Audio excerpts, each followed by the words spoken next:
Pwede ilagay ko muna to dito. Dito ka muna. Kuha kita ng payong. Pwedeng pahiram na rin ako ng t-shirt. T-shirt. Ah, teka. May mga gamit yata ang tatay dito. Sige, hahanapan kita. Salamat.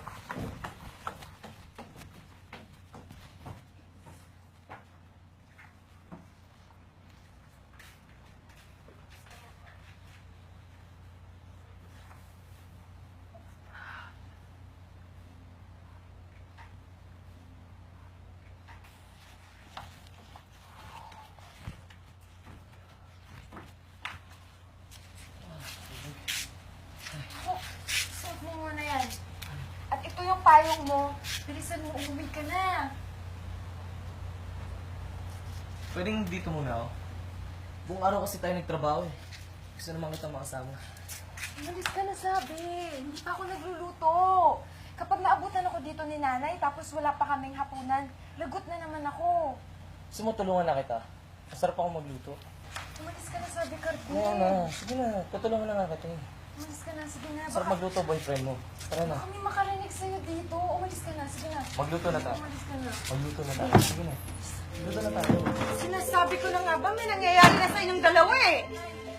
Ano to? Ha? Wala po. Mali yung iniisip nyo. Nabasa po kami ng ulan. Nahiram lang po siya ng damit ng tatay. Tatay mo na naman. Puro ka tatay mo. Manang-mana ka sa tatay mo sinungaling. Ang bata-bata mo pa, ang landi-landi mo na. Ilang beses na ginagawa ito, ha? Alisaris! Ha? Tama na po. Wag na po. Alisaris! Isa ka pa, bitawan mo ako. Ano gagawin mo sa anak ko? Halika rito. Bubuntisin mo? Pagkatapos ano, iwanan mo? Dagdag pala mo rin dito sa pamamahay ko. Sige po. Ako na lang po saktan niyo. Wag na po si Ella. Eh, wala naman kami ginagawang masama eh. Nakakahiya na tayo. Baka pag-usapan tayo ng mga kapitbahay. Nahihiya ka! Nahihiya ka! Nahihiya ka naman. Alisaris naman ako. Nahihiya ka naman, Chismis? Ha? Alisaris! Pero, tigilan mo ko.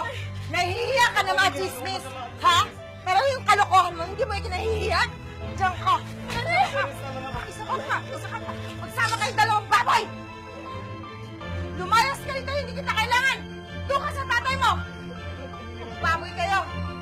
Ginagawa mga bastos!